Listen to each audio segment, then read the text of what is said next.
Okay, so let's get started. This is the first of the 47 webinars. And so we may have a couple little glitches. We were doing some technical issues right before, so we had to do a little bit of a shifting right before we started. So bear with us, have some patience in the event that we need to readjust as we go. You know, we are in unprecedented times. That word seems to be overused these days, but it truly is unprecedented. Not in anyone's lifetime on this call have we ever experienced anything like the nation and the world is going through right now. And I think it's important that we begin each day with gratefulness, reminding ourselves of the gifts that we do have. And so I want to thank you for participating in this. Thank Reece for offering it to the industry. And what I was so impressed about when Reece contacted us was that this is not a session. These are not webinars that are exclusively for their customers or exclusively for any group. It's for the industry at large. So I want to express a gratefulness for Reece for bringing this, Abe for finding the technology and acting very quickly to bring 47 webinars to the industry. We're grateful for that. And grateful for technology, even though we may need a little patience as we go forward today because we don't know exactly how everything's going to work. So thank you for being here. Thank you, Reece, for putting this on. So I'm going to go forward today. And again, I'm Lori Anderson with the International Sign Association. And I don't want to assume that everyone on this call understands ISA or what we do or how we operate. ISA is a 75-year-old organization. In fact, 2019 was our 75th anniversary. And we exist as a nonprofit trade association representing the sign graphics and visual communications industry. And we are absolutely passionate about ISA and our mission. And our mission is to improve and help grow the sign graphics and visual communications industry. And the industry is located all over. It's literally in every town and every city in this country, and in fact, across the globe. And we do that in various ways, and it has evolved over time, just like your companies have evolved over time. We focus a great deal on education of our members of the industry at large, and a huge portion of what we do dedicates ourselves to advocacy, advocating for the industry on all levels of government, local, state, federal governments. So we work on regulations, legislation to help make sure the industry is represented and can thrive. We also focus on community and the importance of bringing industries together, whether it be meetings or events, such as the International Sign Expo. And hopefully you have heard of International Sign Expo or have attended one yourselves. So typically, when I give presentations often around the country, I talk about our mission and what we're working on and our strategic goals of that year. And usually we find pain points in the industry. And from those pain points, whether it's talking to members or whether it's surveying or just through our meetings around the country, we learn what are the biggest issues facing the industry. And then we work really hard, the board of directors and all of our wonderful volunteers work hard to find solutions to those pain points. In the past few years, they've centered around three primary areas, and that is the talent gap, struggling to find, train, and retain employees. The second aspect is advocacy, making sure we have sign codes and regulatory bodies that understand what the importance of the sign industry, working in every single state and every single municipality around the country to make sure sign codes are appropriate. And bringing the industry together. Networking is where the industry happens, whether it's finding installers, connecting with national sign companies, or finding the best installers, the best suppliers in the industry to help serve your needs, brings a sense of community together. And we've been working on these primary missions for the last several years now. And then the pandemic happened. And I don't know about you, but it's been a roller coaster. And it feels like a time warp at times. How I cannot believe that March 1st was only a month and a half ago, but it feels like a lifetime ago. And so we have a lot of emotions we're dealing with. We have a lot of feelings every single day, and that's why it's so important to practice gratefulness, but it's also to recognize that we're all going through a lot right now. Our companies, our employees will not be the same when we get through this, but hopefully we'll move on and we'll learn from it. So I'm just interested in a little poll of everyone right now. So Allison, if you could cue up the poll, and I'm not sure we'll be able to see it. We had a little technical issue. It's going on right now, Lori. Okay. From my screen, however, I am unable to see it. So if I'm going to have to rely on you to verbally walk me through to make sure that people are filling it out. They are. Oh, do you perfect. want to just give them a couple more seconds? Absolutely. So what is the primary emotion you're feeling right now? Right now it's split. We have about 32% are hopeful, 27% are anxious. Just went up to 34% hopeful, 28% anxious, and tied about with grateful. And 11%, 10% are worried. Yeah, and I would bet that if we take this poll at the end of today, your emotion may change. I find myself going through pretty much every one of these, often several times a day.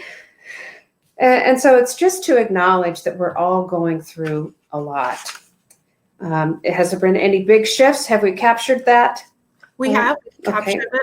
Awesome. Thank you so much.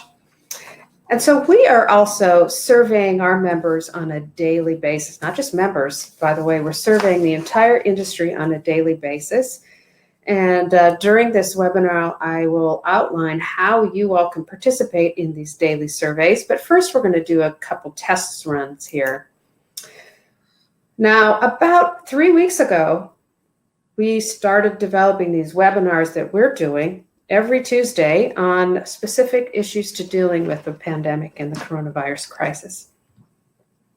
And we asked you, what do you want to learn about? What one program would you like to understand better? So Allison, could you cue up the poll? Yep, that one is going now. So there's a number of things that didn't even exist before this crisis. That's the Family First Act, the PPP, all of those topics weren't even on the radar before all of this. So if you wanted to learn about one thing in particular, what would be the top thing you would want to learn about?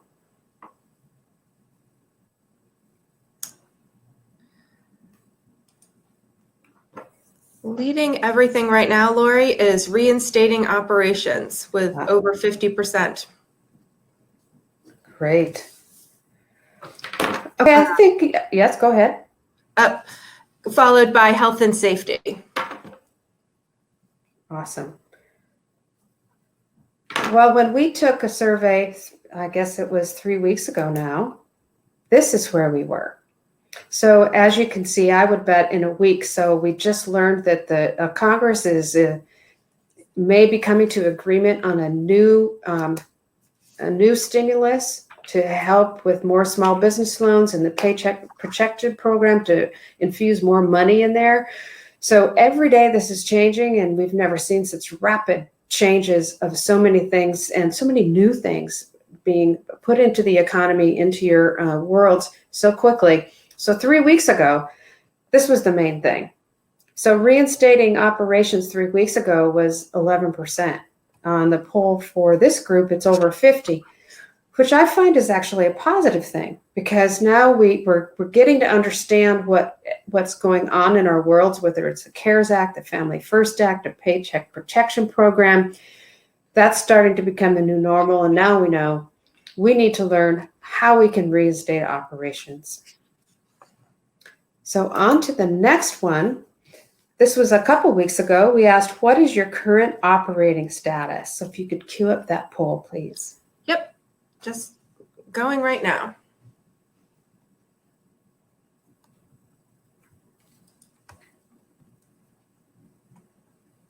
And while you're filling out that poll, I want to introduce you to two people who you may hear their voices. You've heard one, Allison Kent, ISA's Director of Workforce Development and Education, and Elisa Erswald, who is our Vice President of Marketing and Communications. And they are many feet apart together in a room with this right now. And they assured me that they are being adhering to social distance rules. Absolutely. And so what is the result? If you could share that, please. Sure. We have 38% are fully operational, with 25% being open approximately 75%. And then it's split between open 50% operational and open 25%. Okay, well, let's see where the industry was about 2.5 weeks ago. So it is, well, maybe close to the same. So fully operational was 32%, and I've asked you, you said 38, and not too far apart. So of the ones who are closed voluntarily, just out of curiosity, what's the percentage in the survey of today? Closed voluntarily, it was really split between the fully operational was 40%, 75% operational was 25%, and then we had 15% which were open 50% operational, and the remaining 13% were, 15% were open 25% operational. Okay, great. So not too different from before. Now we're going to move on to the next one. And so we're going to ask you, what's the one way you are keeping employees busy? Now, we recognize there could be many ways, but choose the one way primarily that you are keeping employees busy. And from the ones listed, if you see that you are keeping employees busy in a completely different way than the ones listed, I urge you to put that into the chat box. Like, well, we are also doing this.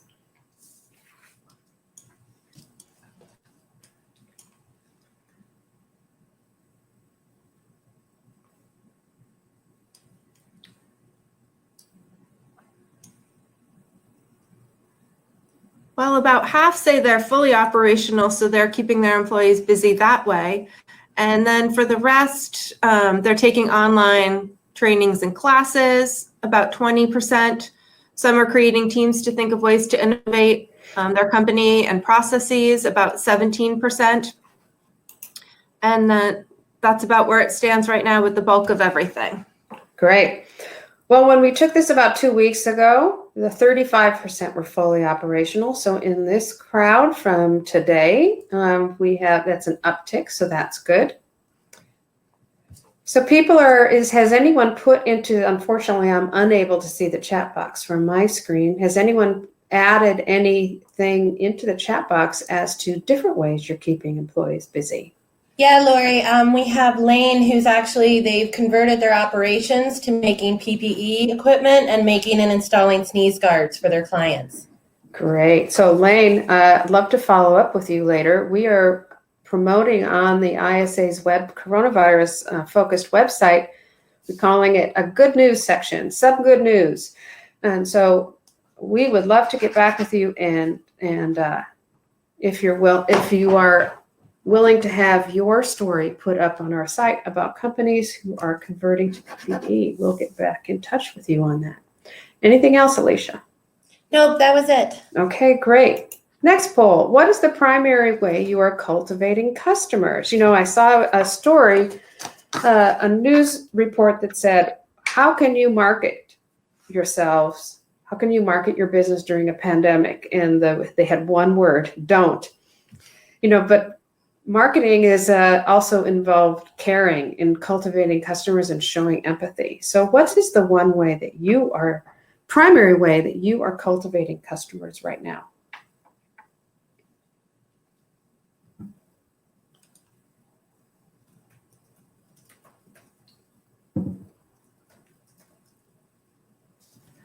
With the results coming in, we see that they're checking to see if their customers are okay and asking if they can provide resources to help keep them operational. Those are split about 30, 35%, 25% are focusing on ongoing projects, and about 12% are starting early discussions for future projects. Okay, great. So a couple weeks ago, you are right in line with what people have been doing, checking to see if they're okay, focusing on projects. It's so important to show empathy for people right now because everyone is going through so much from business and possibly even people in their that they know or in their family that have been ill with this disease. So it's so important to continue that empathetic approach. And now we're interested in asking, have you applied for federal assistance? I think, Alicia, we may have asked this last week, perhaps. Yes, we did. So that would be interesting to see where all of you fit in today. And if there is something that you're doing with federal assistance that isn't one of the choices, please put that in the chat box as well.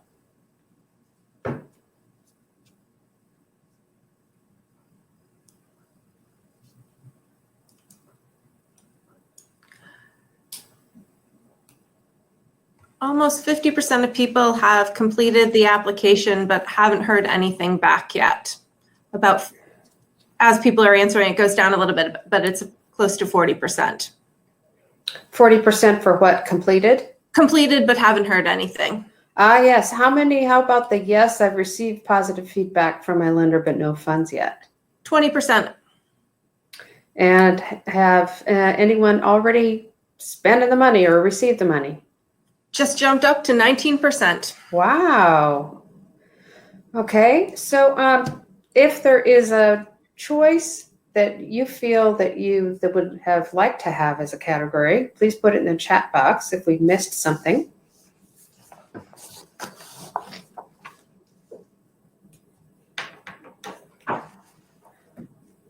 Okay, well, thank you all for participating in this survey. We'll have a couple more here as we go along, but we're going to launch into how you can participate into these surveys and how you can get more information. Within about 48 hours of all of this happening, and again, we're in a rather of a time warp we're in, we created a science.org/BCRC, which is the Business Continuity Resource Center. This is updated literally every day as new regulations are passed, as we get more information on pending legislation or past legislation when the president signs it, all the various agencies that are interacting with this, and very importantly, everything that's going on in the state by state, because as you know, all the states are handling these things differently. And so we are monitoring every state, in some cases even down to localities, to see how it can impact you.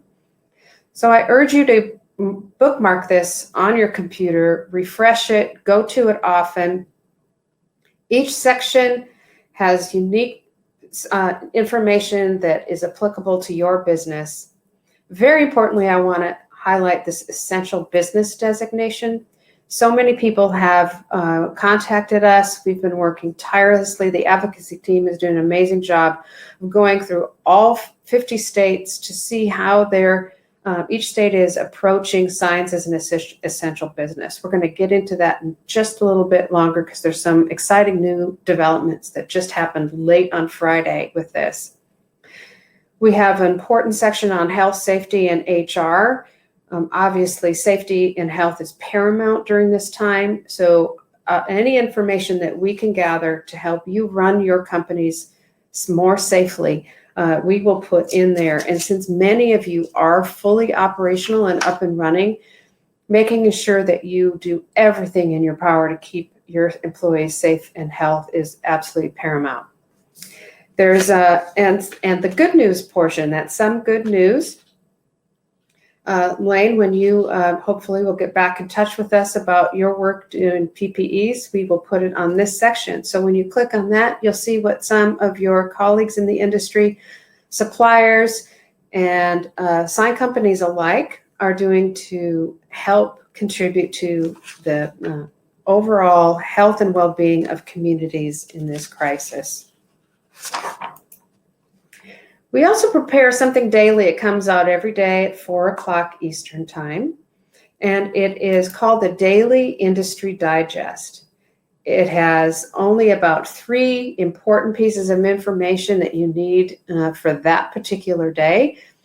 For instance, if the Congress passes new additional funds for the PPP and the CARES Act, we'll immediately put it in this and link directly to information that you could use. If a new regulation comes out in a state or at the federal level that it's important for you to know, it'll be in the Daily Industry Digest. And if you are not receiving it, we urge you to sign up. And the URL is right there, science.org/bcrc-informed. And if for some reason you forget that, no problem. You see right there, when you go to the main page, the bottom right-hand side says stay informed. So that would be the best takeaway for you if you are not already receiving this newsletter. It comes out every day at 4 o'clock. ISA believes to our core that signs help communities thrive. Just think about that customer, that new business owner who has worked and saved to start a new business. And they create this new business, and what do they need to showcase it? Of course, they need their sign. And when that sign goes up, often that small business owner may even break down and cry because it's so emotional. It's the visual representation of all their hard work. And we fundamentally believe that signs are crucial to helping communities thrive. And during this time, it's also important.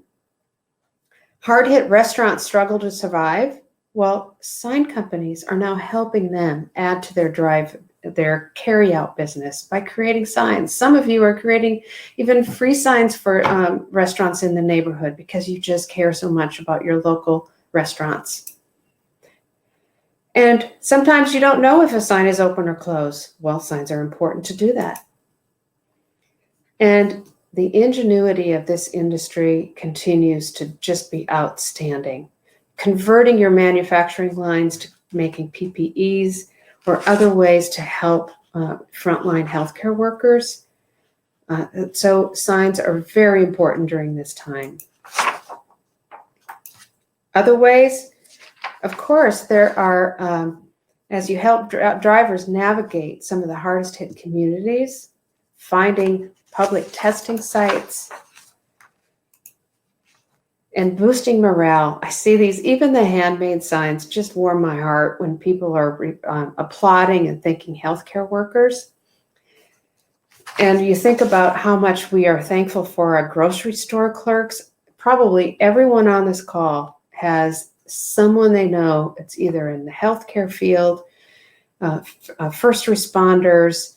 So we cannot thank you all enough for everything you're doing, and having that appreciative sign being held up, thanking them for their extraordinary work is important. And now I want to highlight something that has just happened late on Friday, and that is the Department of Homeland Security, Cybersecurity and Infrastructure Security Agency. Now that's a mouthful, but it is the one part of the federal government that designates essential businesses. And the advocacy team has been working tirelessly since all of this started to make sure that either on the state level, that states are considering signs as an essential business, particularly as a sign company services the healthcare or restaurant industry or other essential businesses. And so we're pleased to announce that this agency on the federal level has now designated specialized signs, signage, and structural systems as being essential.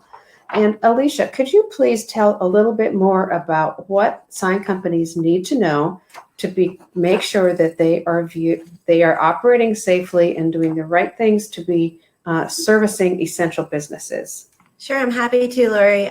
ISA's advocacy team and ISA has been working and advocating with CISA that signs and graphics help communities with the vital information to keep the public informed during the pandemic, and also made the recommendations to CISA to ensure that signs, graphics, and visual communications were part of the critical infrastructure.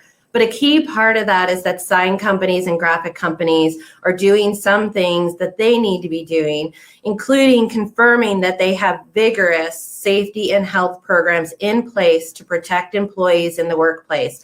This is a vital, vital part of that essential business designation. If you need more information on that, we have a upcoming webinar during the Reece Online University on Wednesday at 8 o'clock Central Time that will go through a Q&A with a infectious disease and workplace expert to help you with the health and safety guidelines to keep your business open. You also must identify and document its essential business customers and your employees. ISA on the BCRC, the Business Continuity Resource Center, has sample template letters that you can use for both of these purposes. It's very important that you have these letters and that your employees keep these letters in their car, in their truck, no matter what they're doing. But we have resources to help you with that.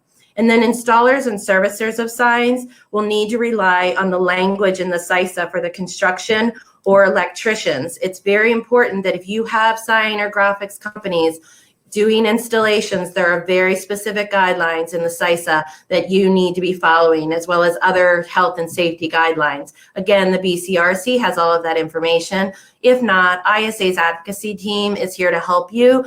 Don't hesitate to reach out and contact one of our experts to help you during this process. Thank you, Alicia.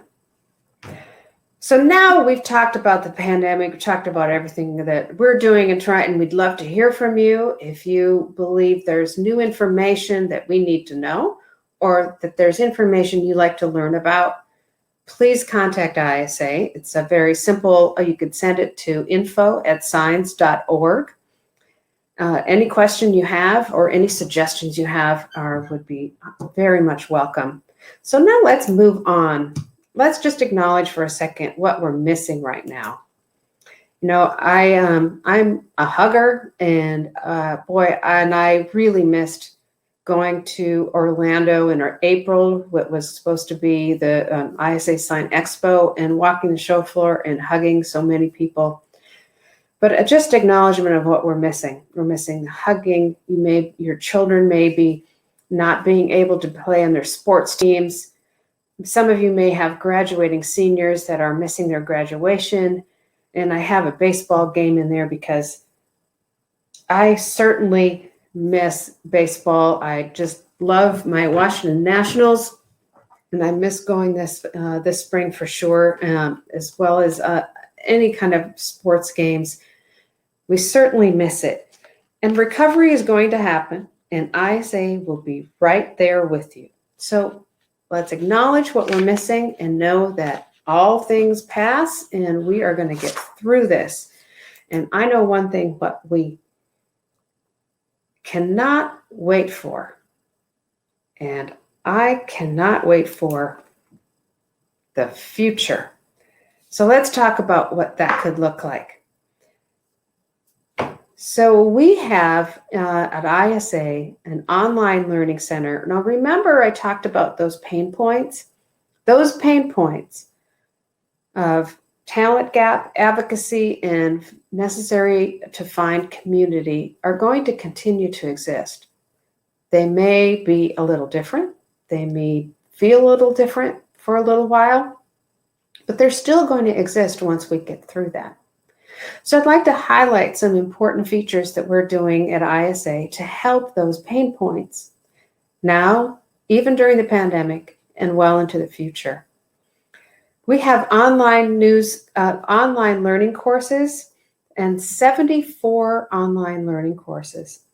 while we're at home or maybe not having as much work as we did in the past, there isn't a better time to plan for the future and to learn something new. ISA's Robust Learning Center can help you do that. And we also have digital badges. A digital badge is like that old-fashioned certificate that you would used to get years ago. When you completed a class, you'd get a certificate either handed to you or in the mail. This is today's version of those certificates. It's a digital badge. You can take courses in our online learning center, and your employees can take courses in this online learning center, and you get a digital badge to recognize that you took the course and you learned from it and you passed some exams about it. And in fact, they've become so popular that we've issued over 3,000 digital badges. And if you complete some 70% of the subject areas, there's 9 subject areas. If you complete 70% of the courses, you are awarded a Sign Industry Professional Badge. And Allison, I believe there's been 14 individuals that have been designated so far as Sign Industry Professionals.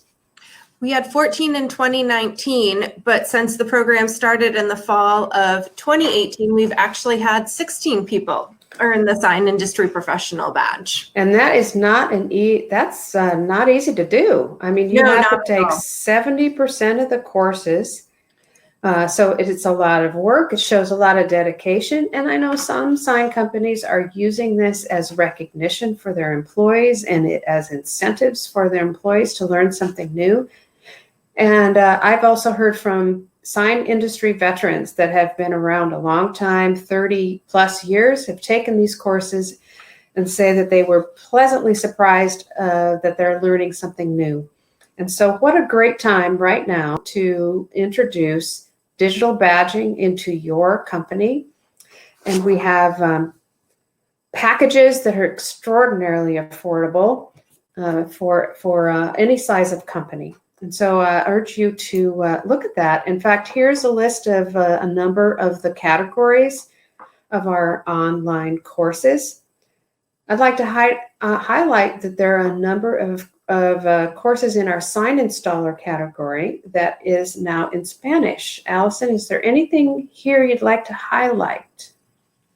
I think that we have a lot of great introductory courses like our Intro to Signage, Intro to Vehicle Wrap. We have some intro courses within the digital signage, as well as in the project management that provide a really great way for people who are new to the industry or wanting to learn more, that provides a great introduction to what our industry is about, as well as then some more in-depth knowledge as well. And then it's really a broad base of learning from the digital signage to sales, sign design, project management, installation, and more. So we try to make it as broad facing as possible for people to learn all that they can about the industry. And tell me about the CEU credits. Well, currently, some of the courses receive International Code Council credit that are applicable and needed for those people who, especially for the sign installation and some of the sign and safety courses, as they are working and needing that for electrical and some other things. Great, thank you. Now, I think the workforce development challenges the industry has faced in the last 5 or so years have been pretty well known. When we've surveyed in the last 2 or 3 years, what's the biggest challenge? Sign companies owners overwhelmingly have said that workforce development is their number one issue. In fact, 80% or so have felt that finding employees and training employees was the number one issue. So we don't know what's going to happen with that in the future, but I do know we have some things that we want to continue no matter what happens to our workforce issues. And that is something called Sign Manufacturing Day. Sign Manufacturing Day is the first Friday of every October, and it allows companies to open up their facilities and invite in high school students, junior college students, vocational school, vocational tech students into their companies to showcase the incredible, wonderful careers that exist in the sign and graphics industry.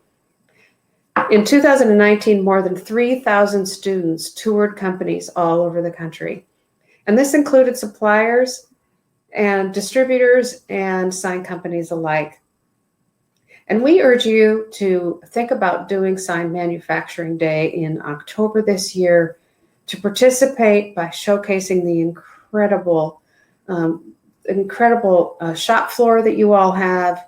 And you may want to even consider inviting some elected officials. Some sign companies have invited governors, members of Congress, local legislators to see their shop as a part of a large national program that's in the US and in Canada to showcase the sign industry. So I urge you to think about doing that in October, and you're welcome to contact us. Again, that info@signs.org is a great email to send any questions to, and we can get you started on that. Thinking about that right away. So now I'm curious. Here's I believe the final poll of today, and that is, since 80% of sign company owners were struggling to find workers prior to the coronavirus issue. And can you put the poll up, Allison? Yep, the poll is going right now, Lori. Compared to recent years, do you anticipate the struggle to find workers in the next year to be better, harder, the same, or you're unsure?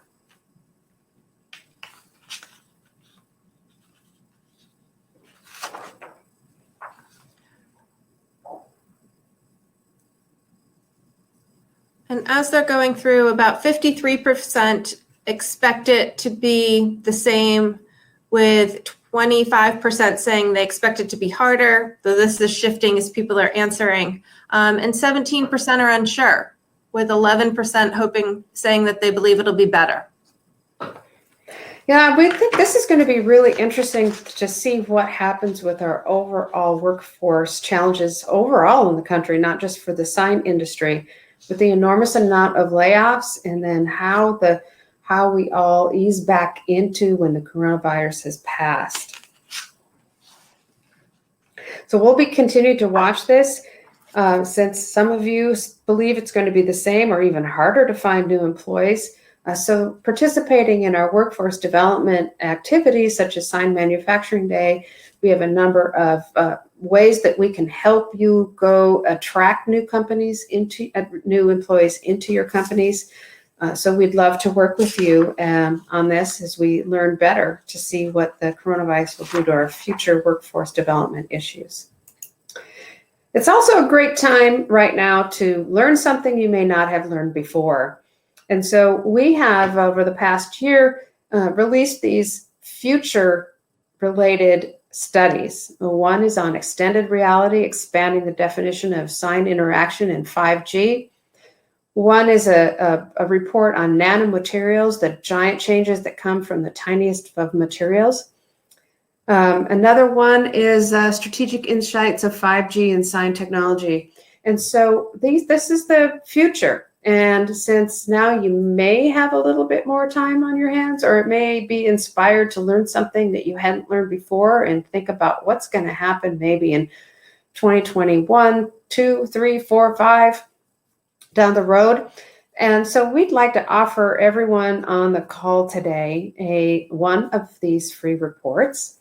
And so there is a URL there, https://tinyurl.com/free ISA download. And you have a form, and you can have one of these for free. And we are charging members and non-members alike. So for these reports, so we'd love, as a thank you to Reece for having this opportunity to allow you to have one free report. So copy that down, and you can go to it later after this is over. And then remember those pain points again. We had workforce development and we had advocacy for sure. Well, our advocacy program is going nonstop these days, as we already outlined, but we'll continue to work as hard as we can to make sure that local municipalities have appropriate sign codes, and that work has no sign of abating at all. So we also pay attention to legal issue. There's a significant court case that's working its way through the court system right now that has a potential to be a Supreme Court case in the near future. So we're monitoring that. All additional information is available on our website on each of these. Crane safety requirements from OSHA certainly is something we look at, and I believe that there will be an ISA seminar with ReeceU one day this week on that. And then there's a National Electric Code. We participate on NEC panels to make sure that the industry is represented strongly.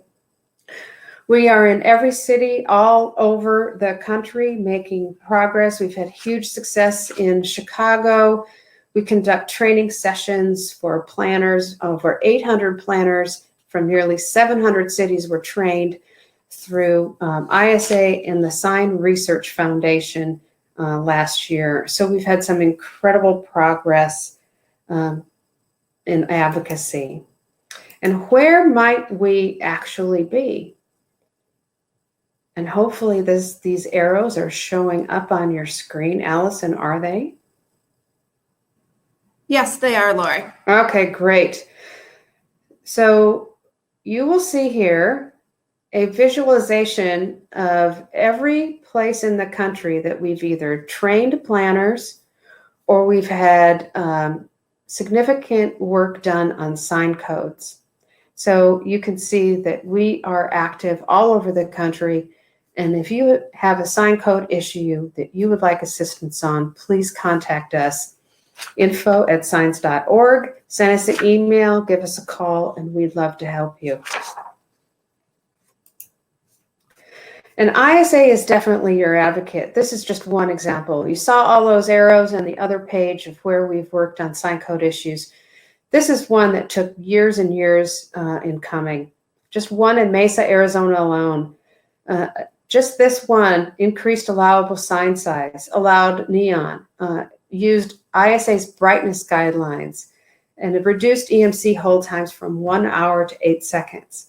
It took, sign code issues are never easy to accomplish, and sometimes they take years to address, but we have found considerable success.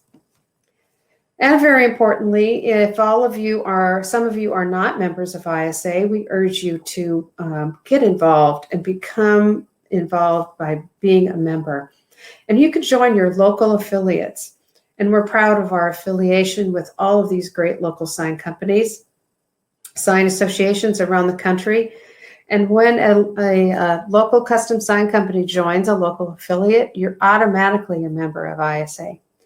So explore what these are about, signs.org/affiliates, to learn which affiliate would be best represented for you, and to join at your earliest convenience. If you have any questions about what joining an affiliate means, contact us. We'd be happy to help you. And what we really can't wait for is ISA Sign Expo. I'm sure by now you've heard that our show that was to be held the first week in April was postponed, August 23rd through 25th. And we would love for you to see you there. And hopefully we'll be healthy and well, and I'll be able to see you on that show floor and give you a hug. So please go and register today. The registration is open, signexpo.org/register. And you can get a free trade show pass by doing a promo code Industry Update, and you can register yourself today. So 5 things for you to do for a successful 2020. Well, clearly wash your hands, stay socially distant right now is the most important thing for you to do. We want all of you to stay healthy and safe. Attend ISA Sign Expo. Again, use the promo code Industry Update. We'd love to see you. Be recognized for your expertise.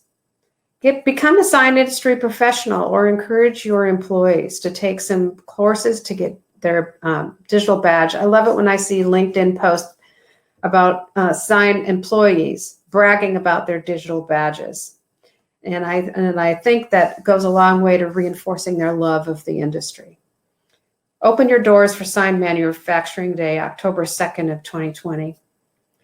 Train your entire team in this time of your maybe a little bit of downtime. Get a company subscription package for a very reasonable rate and allow this time for your entire team to get trained in something new. Join a regional affiliated association and attend one of their events. Explore what other events and networking and building community opportunities there are for ISA. So thank you for participating. And what's next? Whatever the challenge tomorrow will bring, one thing is certain: the sign, graphics, and visual communications industry will lead the way with creativity, strength, and skill. And I couldn't agree more. This is an incredible industry doing wonderful things, and I know we will get through this and be better as a result. So thank you very much for participating.